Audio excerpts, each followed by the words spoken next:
మన ప్రభువును మన రక్షకుడు అయిన యేసుక్రీస్తు ప్రభు నామమున అందరికి వందనాలు, దేవునికి స్తోత్రాలు. మనలను కంటి పాపలా కాపాడే దేవుడు, మనకు విరోధముగా రూపించబడిన దానిని వర్ధిల్లనీయని గొప్ప తండ్రి, మనల్ని ప్రేమించి మన బ్రతుకులలో మరొక నూతన దినాన్ని అనుగ్రహించినందుకు సమస్త మహిమ ఘనత ప్రభావములు యేసుక్రీస్తు ప్రభువుకి చెల్లునుగాక. ఆ అత్యున్నతమైన దేవుడు ఈ నూతన దినములో మనందరికీ అనుగ్రహించిన దేవుని యొక్క వాగ్దానము కృపావార్త. ద్వితీయోపదేశ కాండము 32వ అధ్యాయము 10వ వచనం. అరణ్య ప్రదేశములోను భీకర ధ్వనిగల పాడైన ఎడారిలోను వాని కనుగొని ఆవరించి పరామర్శించి తన కనుపాప వలె వానిని కాపాడెను. దేవునికి స్తోత్రం కలుగునుగాక, దేవునికి మహిమ కలుగునుగాక.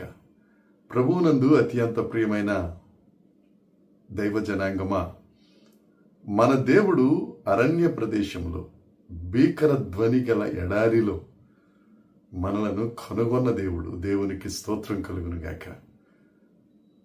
ఈ మాట, ఈ వాగ్దానం మోషే గారు అవసాన దశలో ఇక కనాను దేశానికి, వాగ్దాన దేశానికి ఒక అడుగు దూరంలో ఉన్నప్పుడు ద్వితీయోపదేశ కాండం మరొక్కసారి దేవుని యొక్క ధర్మశాస్త్రాన్ని, దేవుడు చేసిన అరణ్య ప్రయాణంలో గొప్ప కార్యాలను వారికి వివరిస్తూ చెప్పిన మాట. అరణ్య ప్రదేశంలో భీకర ధ్వని గల ఎడారిలో దేవుడు కనుగొన్నాడు మనల్ని. మనం దేవుణ్ణి కనుగోవటం కాదండి, దేవుడే మనల్ని కనుగొన్నాడు. దేవుడే మనల్ని వెతికి రక్షించుకున్నారు. ఎంత గొప్ప దేవుడు! మనమంటే ఆయనకి ఎంత ప్రేమ, ఎంత పిచ్చండి మనమంటే యేసయ్యకి. అందుకే కొత్త నిబంధనలో కూడా యేసుక్రీస్తు ప్రభు అంటారు, నశించిన దానిని వెదకి రక్షించడానికి.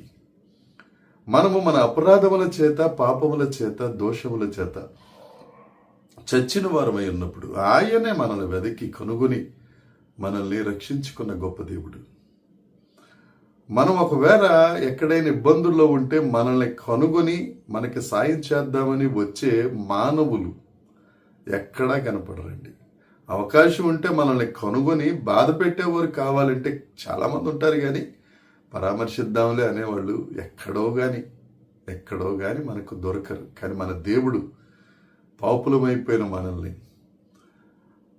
ఆ మహిమను పోగొట్టుకున్న మనల్ని, ఆ పరిశుద్ధతను పోగొట్టుకున్న మనల్ని, పాపం చేత, శాపం వలన దేవునికి దూరం అయిపోతే మనల్ని వెదకి కనుగొని ఆ భీకర ధ్వని గల ఎడారిలో మనల్ని కనుగొని ఏర్పాటు చేసుకుని మన కొరకు ప్రాణం పెట్టిన దేవుడు యేసుక్రీస్తు ప్రభు ఒక్కరై.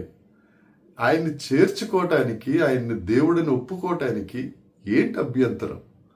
ఆయనే నిన్ను కనుగొన్నాడు. అరణ్య ప్రదేశం అంటే ఈ లోకంలో నిన్ను కనుగొన్నాడు. ఆయన కనుగొని ఉద్యానవనము అనే సంఘంలోనికి నిన్ను చేర్చాడు. అరణ్యం అంటే లోకం, ఉద్యానవనం అంటే సంఘం. నిన్ను కనుగొని, అరణ్యం పిచ్చి పిచ్చిగా ఉంటుంది, అరణ్యం అంతా చెట్లతో, ఉద్యానవనం చక్కగా అమర్చబడినట్టుగా ఉంటుంది. అక్క సంఘానికి నిన్ను చేర్చాడు ఈ అరణ్య ప్రదేశంలోనే. అంతేకాదు, నిన్ను పరామర్శించి ఆవరించి కనుపాపలా కాపాడారు. నిన్ను ఆవరించాడు దేవుడు, ఆవరించాడు. చెట్టుకు మంచున్నట్టుగా చలికాలంలో మంచు కురుస్తున్న వేళలో ఆ ఉదయాన్నే ఆ చెట్టు కనపడదు, మనకి మంచే కనపడుతుంది. అలా ఆవరించాడు. ఎవరైనా నిన్ను కనుగొని ఆయన కౌగిట్లోనికి చేర్చుకున్న తరువాత నిన్ను పరామర్శిస్తున్నప్పుడు దేవుడు, జనులందరికీ దేవుడు కనపడతాడు తప్ప నువ్వు కనపడవు. నువ్వేమనుకుంటావు, నన్ను పరామర్శించే వాళ్ళు లేరు, నా ఇబ్బందుల్లో నన్ను కొనుగొని నా దగ్గరికి వచ్చేవాళ్ళు లేరు, నా శోకంలో నా కన్నీరు తుడిచి పరామర్శించేవారు లేరు అనుకుంటావు. సృష్టికర్త అయిన దేవుడు, భూమి ఆకాశములు పట్టజాలనంత గొప్ప దేవుడు, ఆయన నిన్ను ఆవరించాడు, నిన్ను ఆవరించున్నాడు. దేవునికి స్తోత్రం. నిన్ను పరామర్శిస్తున్నాడు.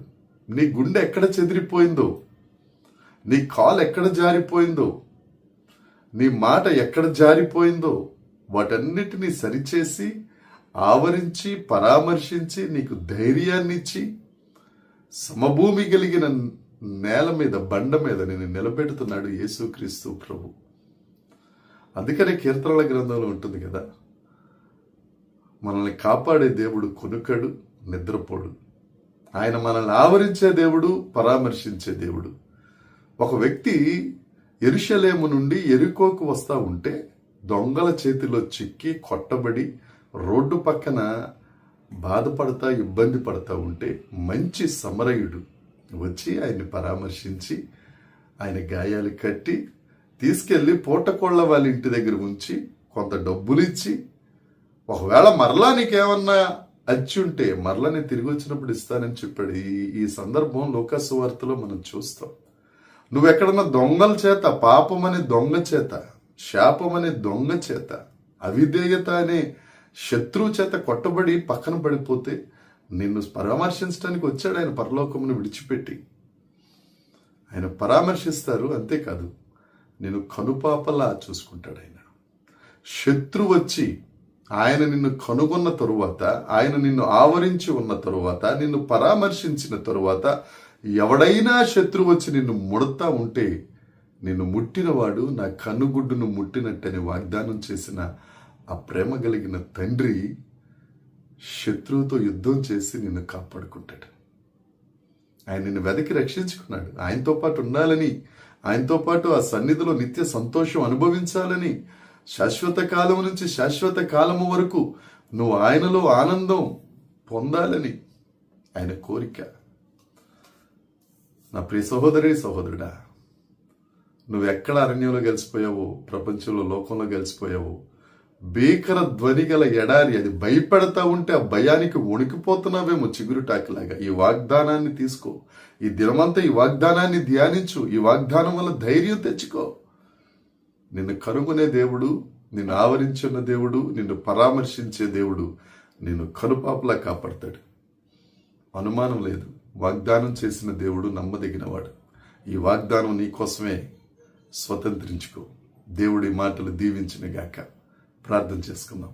పరలోకమందున్న మా తండ్రి పరిశుద్ధుడా, ఘనుడా, నీకు వందనాలు. నమ్మదగిన దేవుడా, నీకు స్తోత్రం. అరణ్య ప్రదేశంలో భీకర ధ్వని గల ఎడారిలో మమ్మల్ని కనుగొని, మమ్మల్ని ఆవరించి, పరామర్శించి, కంటి పాపలా కాపాడుతున్న తండ్రి, నీకు స్తోత్రాలు. వాక్యం వింటున్న నీ బిడ్డలు ఏ కష్టంలో ఉన్నారో, ఏ అరణ్యంలో ఉన్నారో, ఏ భీకర ధ్వని గల ఎడారిలో ఉన్నారో నువ్వు కనుగొంటావని వారు నమ్మి నిన్ను ప్రభు ఆవరించి ఉన్నావని, నువ్వు పరామర్శిస్తున్నావని, కనుపాపలా కాపాడుతావనే నమ్మకం వారికి అనుగ్రహించి, ఆశీర్వదించి, ధైర్యపరచుమని, మహిమ పొందుమని యేసుక్రీస్తునామమున ప్రార్థించి అడిగి వేడుకొనుచున్నాం తండ్రి. ఆమేన్. దేవుని కృప మనందరికీ తోడై ఉండునుగాక. ఆమేన్, ఆమేన్, ఆమేన్.